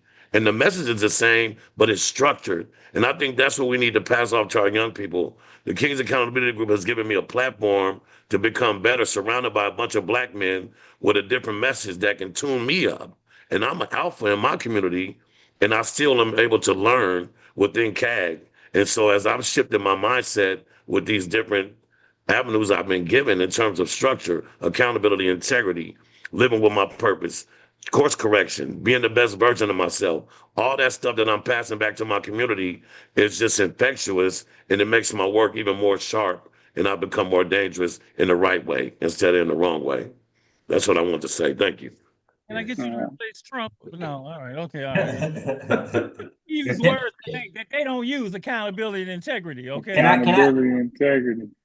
Can I just add one more thing to that list that you so eloquently rattled off? Because in the spirit of demonstration, I think we also need to give ourselves grace, right? And so one thing that we fail to demonstrate is the opposite side of the coin when it comes to the relaxation, the taking the foot off the gas, the permission to rest, to sleep, to just do nothing. Like those are the things that we as men are not socialized to practice, right? So it's like going to practice. You're talking about practice, right? It's game time, right? But when it's time to show up for yourself in that way, there are so many men who sit in this circle and cannot find the tears to cry with because they've never allowed themselves the space to do it. We've been coming. Can I add to that? I want to add to that too, since we putting a little icing on the cake. We got to stop and celebrate all successes, big wins, small wins. We got to do that. This is a big win right here. This is huge. This is what Marshall was talking about. This is just non-judgmental safe zone right here. So everybody open up, man. We are taught to be so competitive, right? I mean, in everything. From day one, the kid down the block is running. You got to go beat him running faster. There's no competition, man. That's why look, we all, it's just part of the Western society. Everything is competitive. Everything is hierarchical. No, we're not. My grandmama used to tell me, I'm old school, probably older than everybody on here. I just look good. Okay. There are no big eyes and little U's, right? And there really aren't. There really aren't, because there's always somebody who do it better than you anyway. But we get this bad thing. When we cut out the competition, and just flow with each other. Here's my big thing. The more of as we act with each other is what young men are going to see. As we act with each other. So that's why certain words I don't use. Ain't no ends in my word. I made a statement. You would like this statement. What I made, who was on my movie? I made a statement in the elders group the other day. I'm not going to war with black women because it's like going to war with myself. Okay. I mean that, right? Yeah. And I ain't going to war with my brothers, right? Yeah. I'm not doing that. I'm not going to war with you. With Larry, you and Nate, gangs and turf and all of that. That don't work for us. It don't work for us. So as we are with each other, man, I mean, if guys come in, if we all at the baseball game doing what we're doing now, what Pookie gonna do? Really? I mean, what he gonna do? He ain't gonna do nothing. If we at the basketball game doing this, what he gonna do? What if we're all, one thing about moms mom everybody. Mom will look, you ain't heard that kid, but she will take care of you like she a mama. When we are like this, we father everybody. A therapist told me one time, every man is either father or a teacher. That's the basic thing in life, right? And he's the best therapist I know, Dr. Craig Adams. If we just flow like this, without competition, with each other giving us love, and I'm gonna use the word love. Yeah, Jeremy and Larry, you gotta say this, man, because y'all from the block. You know how many times, 20 years ago, no other brother ever said to brother, I love you, man. You would never hear a brother say that. Brothers say that to brothers all the time. I tell my boy, I love you, man. For real. Before I hang up the phone, I say, well, I love you. I love you. That is a powerful, that shows how far we have come to, this false narrative, because the brother wouldn't even say that to us. I mean, I used to fake it. I used to say, one love, brother, one love. I couldn't get the whole thing out, man. I had to use E40 to say I love you. Now I ain't got no problem telling a brother I love him, right? And when we get, and you see the smiles, because that's the joy that to me is really within us, that it is now, and it's happening. And so Dr. Marshall, that's the narrative that I'm talking about, right? Because we started off by talking about all the disparities and pointing at all the things, but you now just found yourself in a space of recalling all of the times where you've hugged black men, right? Or shared an embrace, or something warm, or a head nod, right? And so these little things happen ubiquitously all the time. And so like somebody came in here the other day and in a circle that we held, and after the circle, they had to share more vulnerably after the circle, because they were like, oh, I've actually never hugged this many black men in my life. And I'm here hugging you all in this space. And I've received more hugs today from black men than I've had from my mother in my entire life. Well said. Well said. Can I add to that? Jeremy, want to say something? Yeah. Absolutely.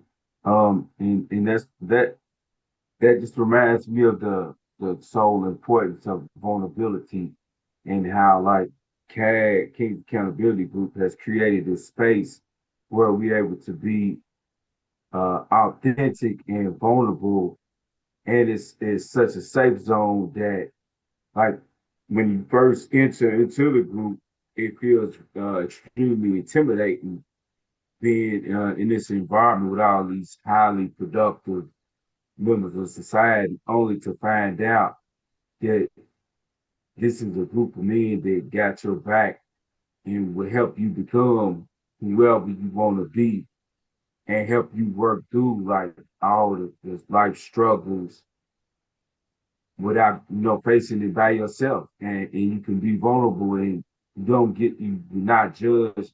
And like, for me, that's one of the most attractive parts about it, is being able to be vulnerable around other men and not viewed as weak.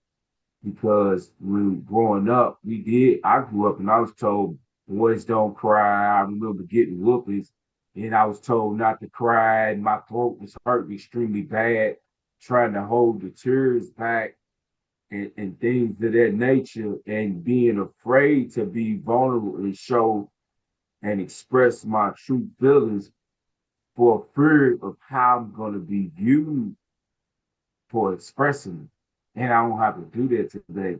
And like, if we can get more brothers out, more of the youth to understand, like, it's okay to express how you truly feel.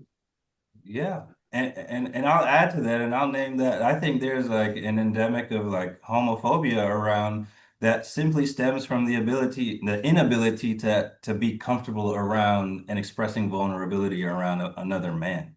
And so now if somebody's touching me and I'm not prepared for it, or I don't know you like that, now you gay, right? And that is problematic, right? Because we don't know how to be ourselves and be vulnerable in a space where the person who looks like me most, I can't even get close to.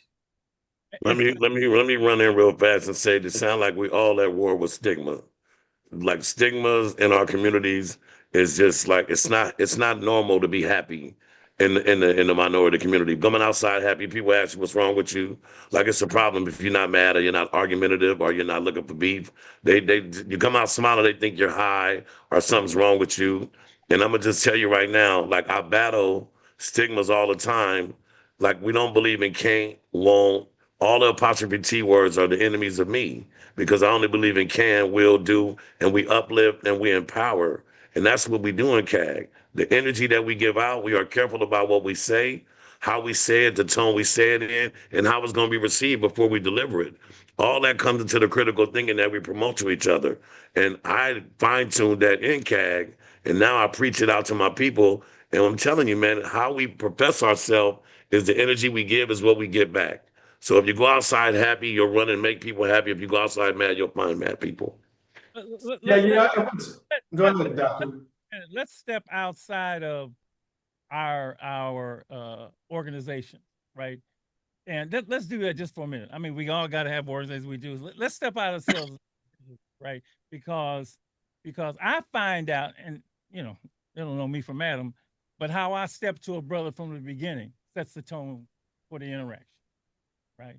From the beginning, first of all, I only use the word brother. I use that for a reason because I feel that all men are my brothers. I really do. I use the word son with all the kids.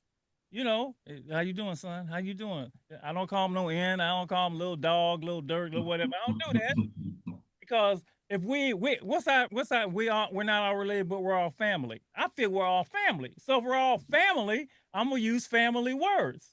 But I found out, if you guys can comment, how I stepped to a brother from the beginning sets the tone for a relationship, and it even throws him off. I remember coming back from Essence. I'm on the plane. I said, "How you doing, brother?" He's like, "Oh, how you doing?" Those little things to me disarm. I won't even say disarm. I'm gonna try and be like you want me to be, progressive, right? Set the tone for the relationship and bring out something in them that's like, oh, I don't have to have my guard up. Not with this brother. I don't have to go.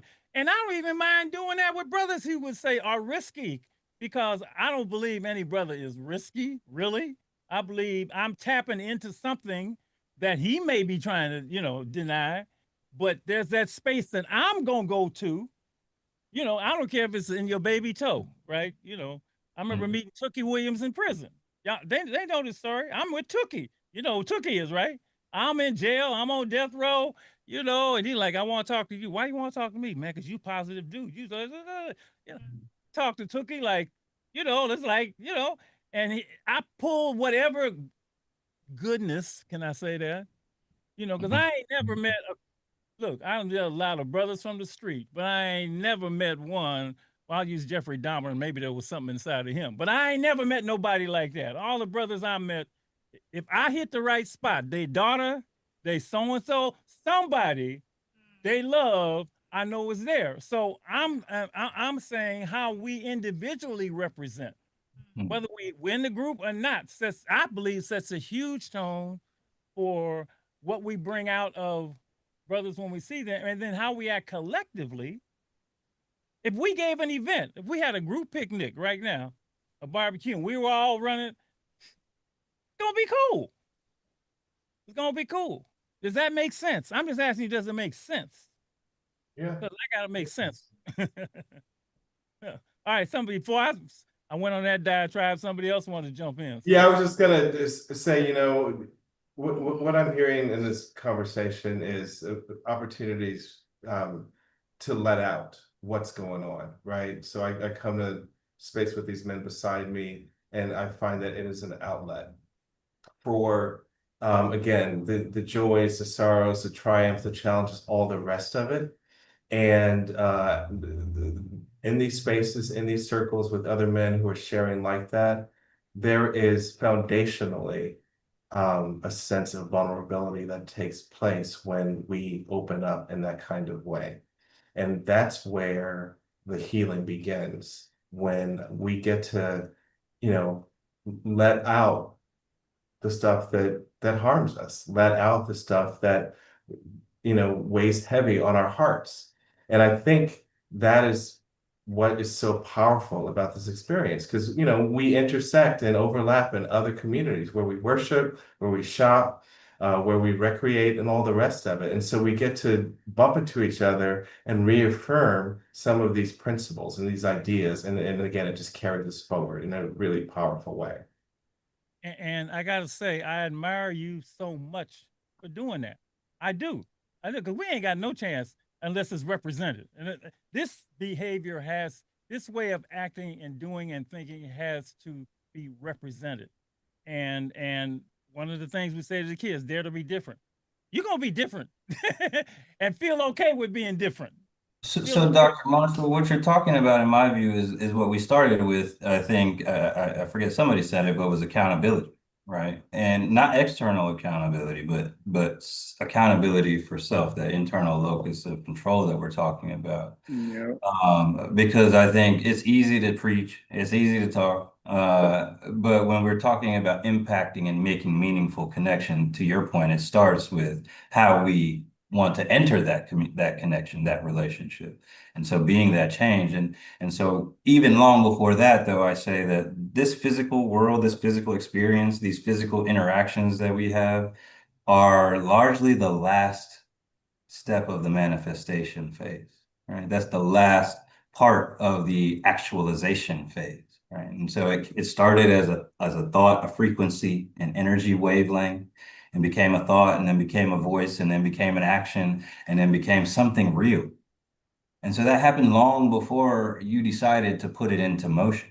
And so what we're talking about is a collective energy and a frequency of change, healing, and communion. And that starts with being that. We have to demonstrate that. And so being a part of this call, I can come in here and talk about, the disparities, and all, or I can demonstrate how happy I am that I have my brothers with me and that I get to be in communion with all of you fellas who are doing amazing work, and then be curious about, how do I connect? How do I show you what we're doing over here, and then send people here and we send people there, and then show that we can build on top of it, right? We have opportunities to connect on this frequency and this wavelength, and it's here. And it's, to Trey's point, it's all over. It's in pockets. And I feel it vibrating so heavily that I don't even want to pay attention to the narratives that we continually remind ourselves of. If you want to talk about individuality, I'm going to just say this, man. It's all about being genuine with me. When I'm out there, I have to be genuine, because when they come to me or when I go to them, I know how to go and when to go. Sometimes ain't the right time to step. You got to be able to recognize when it's okay and when it's not okay. Because every time, just because who you are ain't the right time to do something. And you have to respect the person when you go to them to know, hey, is the space clear for me and you to have a time? I don't care if it's in the back of a parking lot, if it's going to lunch at a corner, wherever. If the space ain't safe, I'll tell them, look, this is what I would like to do when you're ready. I'm available. They'll find me. But it got to be genuine, because the minute they detect phony or they detect distaste in you, you've lost everybody. The people they talk to, the people they run with, you're no longer credible. And that's one thing how I roll individually, to make sure that I stay status quo and I do what I say and I say what I do individually. Individually. Go ahead, I Tyler. think, now I would say one of the biggest things is always leading when nobody's watching, right? A lot of times we sitting around, we having these talks, we having the discussions, then the lights turn off and we doing something else in the dark. You got to lead at all times when nobody watching, man. You got to be that same role model, that same leader, leading by example at all times. What I used to tell y'all, can you be this way when the cameras ain't? Yeah, when the light. You know, its integrity only happened. All this, and that's, you know, absolutely. Everything has been said is so wonderful, and the willingness. Shanti, I go back to you. When I first met your willingness to engage in this, because I know people a lot of times they ask me, "Are you still working with them kids? Why are you still with?" Hell yeah! Well, that's what I do. You know, I mean, when you think I'm gonna retire from it or whatever, you know, that's it. And so this work is beyond necessary. It's so rewarding, and it produces good people. It produces people that don't beat their. It produces, you know, you said something early that, and I got to go back on that other side for a minute, Denzel. You know, a minute. They think, a lot of people think men are just flawed, right? Y'all just flawed. You know, if you ever with dogs, we this, we flawed. You can't do nothing about them anyway. You know how many times I've heard that? You can't do nothing about them anyway. You know, that's why we're working with the women. I can't stand hearing that. It's not true. And so for folks not to feed into that and know that it's not true, and know that we've been, I call it being set up. Now, we haven't even talked about the historical stuff. We didn't go back to, you know, being brought over here and all of that, and this is all planned and what they did to us as a people. And I could bring Joy DeGruy in here to talk about that, but I think we all know that anyway, right? So we've been set up for this, right? This thing was designed for us to fail, period. Because I get a lot of brothers tell me, well, you know, this was set up for us to fail. I said, you damn right it was. You ain't gonna tell me that it's not. I know, I done read every history book in the world, you know, of course. However, and back to my boy Chuck D, we refuse to lose. We refuse to lose, you know, and let me bring my Angelou here. Still I rise, but the mountain is so high to climb, right? And the fact that we are all willing to help brothers be the best version of themselves, it's just wonderful to me. I can't say enough about it. I can't say enough, regardless of, and let me say to the people, listen, you ain't got to be in a program to do this. You just got to represent the best of you and find out what that best of you is. And you ain't gonna find it watching reality TV, okay? If you watch that, all you're gonna do is fighting with every woman, because all they show on there is people fighting, right? You're not gonna find it on social media. Unfortunately, you're not gonna find that. You're gonna have to find it in other men. You ain't gonna find it in some of these, you know, so-called athletes and role models that are out there, right? You're not gonna find it in them. You're gonna have to find it in men like us, and I will put myself in there, who love you enough to bring out the best in you, that you can best serve yourself and your people, as far as I'm concerned. You don't have to put yourself in there, Dr. Marshall. I'll throw you in there willingly. I want to add that if any, for the men out there listening to this, if you're saying that's not possible, if you're saying I've never seen it happen, if you're saying that you're looking for the example, I think you can reach out to Create the Space or King's Accountability Group as a way of saying, let me go see it in action. Yeah. Because I think what happens is you may think that we're actors and we're not actors, right? We're here. You're getting paid by the station. Right.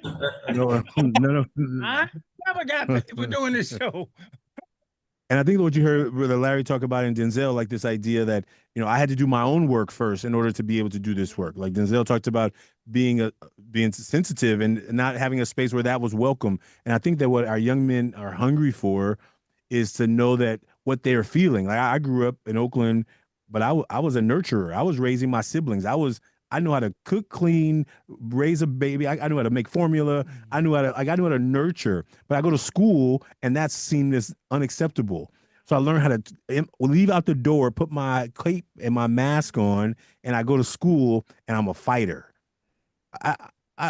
What? My mom's like, "What's wrong with you, boy? Like, what are you like?" My mom didn't see that part of me because she didn't have to be on the playground with me. So what happened was, as I transformed from leaving the house as a nurturer, I go out to be a warrior out in the world. Yep. And people are like, "Why are you suspended 23 times in elementary school? It doesn't make no sense." Well, because out there, knowing how to cook and clean and keep a nice house and feed your baby sister, nobody cares about that. That no one respects that. And I think that what we have to help young men know is that who you are, what you've grown into, is a part of your journey. And we all have our own different journeys. And I think helping them see the value, the brilliance, the value, the beauty, and all the skills they've had. I tell young men in our groups this year, we did the Young Men's Health groups in San Francisco. I told them, look, I have an unfair advantage. My unfair advantage is that I'm actually really super nice. But I learned, I'm kind, I'm big-hearted. Like I'm like I'll cry like on a movie. But I learned how to turn all of it off. And it made me, sadly, into almost a monster, right? And I think that, but my unfair advantage is that when you're ready to talk about something real, I got you. If you're gonna pretend and whatever, I'll listen, even though I'm gonna ask you some deeper questions because I know what it's like to pretend like everything's fine when it's not fine. And so I think our work that we get to do, and that our young men are young men in our community are looking for men who they can have a real conversation with, but because they haven't seen it, they don't even know how to ask for it, and they may not even know that they could ask for it. Let me give you another side of that. Let me give you another side of that growing up. For me, I was a nice kid. I guess you would call me a nerd, a square, or whatever. I got good grades, I was that, man. And growing up in South Central, man, that didn't get you no love, okay? That didn't get you no love, man. Look, and my son knows a big turning point in my life was when I got jumped. You know what it's like to get jumped? Get jumped by dudes you don't know. Just get your ass kicked because you alive. Right. Look, I hated brothers. I will tell you this in a minute. I could not stand brothers. Larry, I hated them, man. Look, the brothers I grew up with in my neighborhood, they were either what did they say? They didn't want to be good students and they kicked your ass. That's all they did. You walk through the park, you get your ass. You got to learn. Good thing LA had alleys. If LA didn't have no alleys, I'd have never made it back and forth home. Because I knew every cut alley to get back home. It wasn't until I got around to college, literally. I'm 18 now, but I saw different men and I began to view back men in a different level. So this has ramifications all the way down because you are the way you are treated. You will become the way you are treated.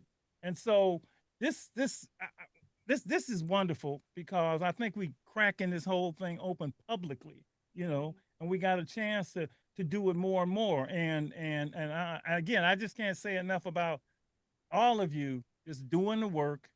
Yeah. All right. Mr. Marshall, let me send a message out to the young people out there. We were talking about journey, that the brother was just talking about journey, and I got to clean my conscience on this one because 37 years ago, I can remember standing on Blythedale Avenue cursing this show like, man, they don't got the real soldiers on TV. We the soldiers. I didn't understand. I was misinformed. I was blinded and I was tricked. And then in course correction, 37 years later, as a grandfather of 3, still that same dude, but on a whole different wavelength and path, here I am on Street Soldiers. So whoever's out there listening, just understand, you may not see the bigger picture now, but you just keep changing and working on yourself, and what's meant to be for you gonna come right to you. Just be ready when that window open up to jump in there and flourish, because it might not open again. So I need everybody out there to be ready and make sure you're ready, because when you're not ready, you're not gonna get that chance, because God knows when you're ready. And when he bring it to you, you're gonna know it because it's gonna feel right. So I thank you, Mr. Marshall, for bringing me on here, T-Top for bringing me on here, but I feel like it's my time. And it's been 37 years of waiting. And shout out to Street Soldiers for surviving this long through the mix and all the COVIDs and all the other disgruntled things that happened. But here I am, Larry C. Jones Jr., Mac 10, all of them, right here in the flesh, thriving, loving life. Turning green, all them Sunnydale. Rain up, no die. What I'd like to add to that is that anyone who is listening to this and watching this program as well and is curious about, so what does this look like, what these fellows are talking about? It looks like what you are seeing right now. It sounds like what you're hearing right now, that we take an opportunity to say what's on our mind, what's on our heart, and know that there is a kernel of whatever this thing is that you imagine for yourself that exists in you already. And think of coming to these spaces, whatever program it is, as an opportunity for, that kernel to be nurtured and cultivated. And you can be both a nurturer and a warrior. We have opportunities to talk about, the mindset about how it is to show up as a nurturer to your girl, to your woman, to your mother, to your sister, to your friend, how to be a warrior, stand up for what you believe is right and what is just. There are lots of different ways to rethink and reshape these ideas that we have about these things that we hold. And I think there is so much power in unpacking some of these false narratives to understand that I can be both of those things, a nurturer and a warrior. And that doesn't mean having to harm anybody else, but it means having to give myself the responsibility to develop a greater power that I have inside of me. And being in these spaces with these men helps me do that and achieve it. See. All well said. Everybody. Somebody is waiting to comment on all of this. She always does. And she lets us know if we really said anything. the one and only Lady Estelle. Mr. Larry C. Jones Jr., you jumped right in on my line because I was going to ask, what is the message that you would have for the young listeners? And instead of me saying whatever I think, because I had a question for you, but here we are at that time. And that is for you to share what message you would have for the young people. And you did. And you're right. I agree. Not that I have to, okay? Because I let people know they don't have to agree with me. It doesn't change my perspective. So I don't need an agreement. All right? But I am with you 100%. God knows. Be ready, okay? Because you're doing an amazing work. And I just thank you for what you said and what you shared. And then for Create the Space, okay. So that was how I was going to wrap up. Hearing a word from you. One of my concerns, and it sounds like it's happening, but that is that the young people, when they experience and they find the ability to be vulnerable, to be able to share their truth, to be able to, because of the space that they've been in, that you've created for them, that they can take that space with them. They leave. So they can be that in a space that may not be like, feel like, look like, sound like what you've created when they enter, but it has become a part of them.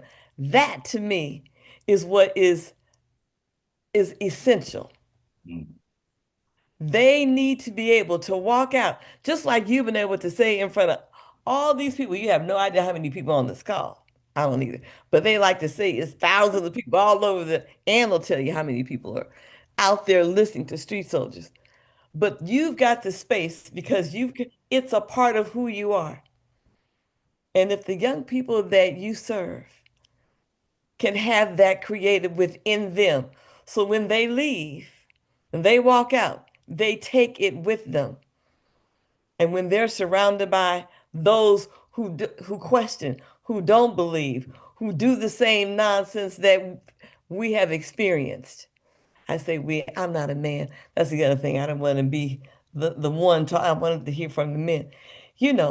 That they can be what you have created the space for them to be without you, because you are part of them. Does that make sense? I say. That makes a lot of sense, Miss Estelle. That is the goal. That is the goal. What you feel in here, don't leave it when you go. Take it with you. and rest in that. And if it means be quiet, be quiet. If it means be still, be still. Then learn how to listen and not only hear your voice, but the voice of the Spirit that's coming through them, because you have created that space where they can access it and hear it and feel it and move in that way with other men and especially with other women. I had a young man say to me the other day, Mr. Still, women aren't like they used to be. You talking about women in a whole different era.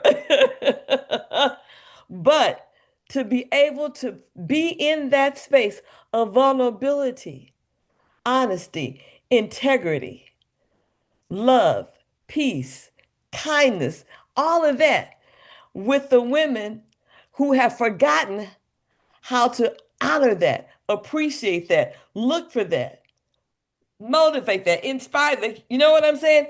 Then that can turn things around. You have no idea.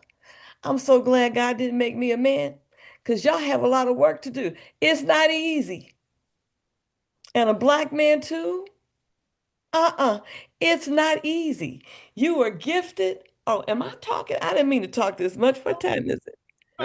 Lady, you know you.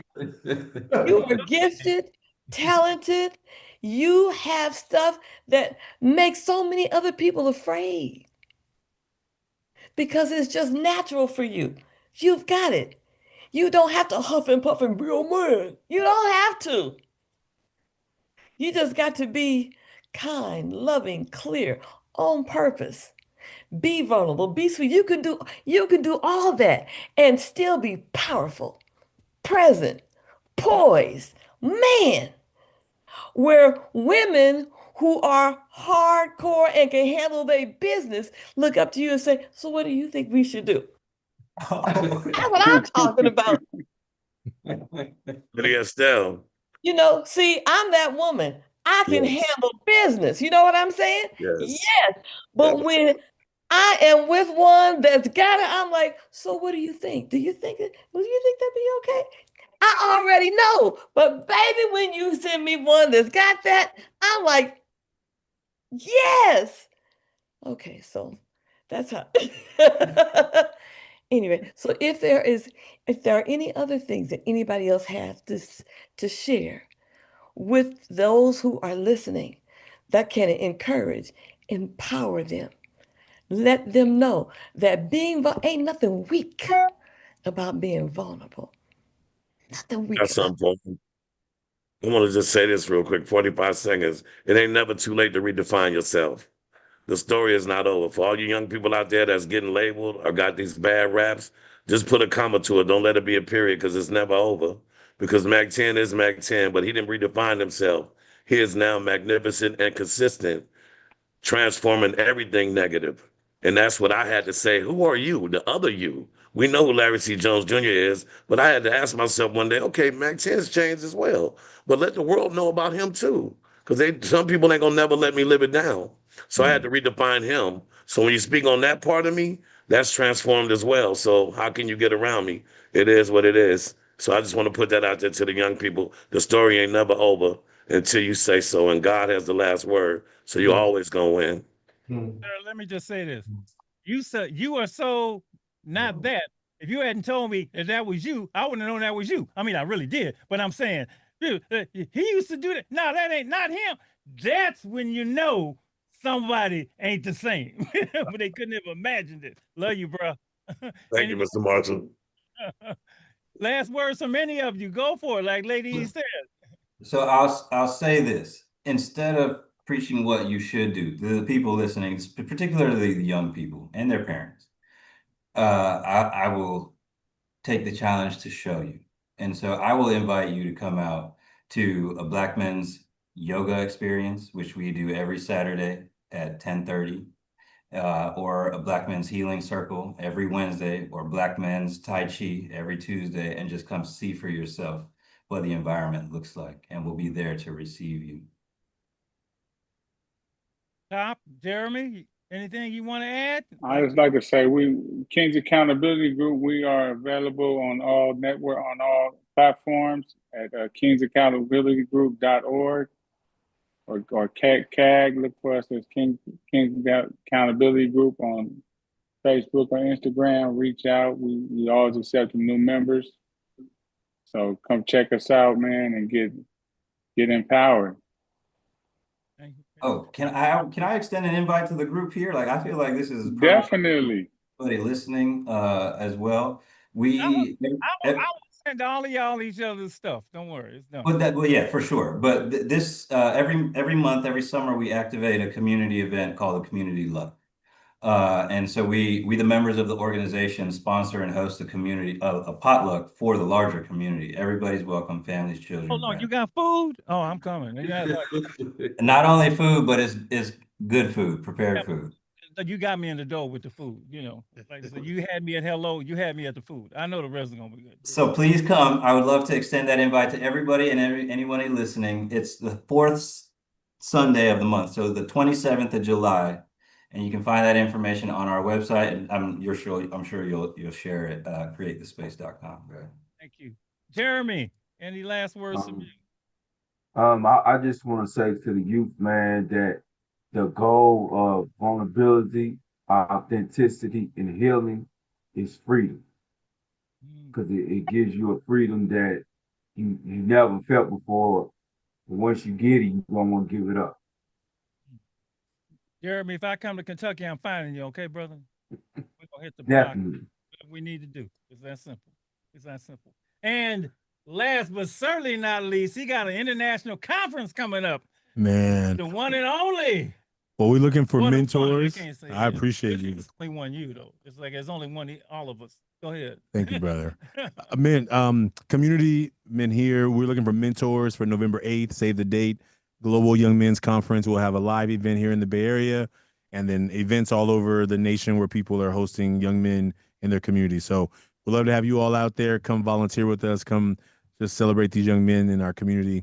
That's it. I look forward to seeing you soon. You can find us at Ever Forward Club on all platforms. Thank you. Thanks, Dr. Marshall. Thanks for having this space. Thank you, all of you. Thank you for being you. And of course, we're all related. We're not all related, but we're all family. This ain't the last time we're going to be together, okay? You understand? We check in with each other, see how we're doing. Keep it moving and bring more too, because our goal is to get men to be the best that they can be. And you see how happy she was when we acting the way we supposed to act? That's all I want. Okay? That's my goal. That's all my goal. All right. Love all y'all. All right. See you next time. Everybody. You, Lady Estelle, and look forward to meeting you one day. Well, I'm going to be in town because I'm in Texas. And if I can find out where and what time the event is on the 27th, then I'm going to see about, yeah. We're coming to Dallas next week for the King's Accountability Group convention. So we'll be in Dallas from the 18th to the 21st. If you're anywhere near there. 18th to the 21st of this month? Yes, ma'am. Next week. Oh. Dallas, Texas. Yeah, well, that's just right down the street. Connect with us, Lady Estelle. We'd love to see you. Okay. Well, see, you know, the highways in Texas are crazy. Fort Worth, I mean, I thought San Francisco was bad, but you know, Texas, listen, I almost got ran over by a Big Mac truck. My grandkid said, well, Gigi, you're only going 50. Well, you know, I thought I had time to get into the highway. No, I got 10 seconds to get, because once you enter onto the highway, they coming like this. I'm like, I can drive now, but I don't get this. And then when they change, you know, GPS can't even tell you how to get around in Texas. The highways come up faster than the girl on GPS. I'm like, now see, I need to find another way. So yeah, so yeah, let me know. I can see what I can do because that's coming up really quick. Yeah. All right, Mr. Marshall, I appreciate you again, man. Thank you. Create the Change. One love to you guys, the MASS program. It's all good.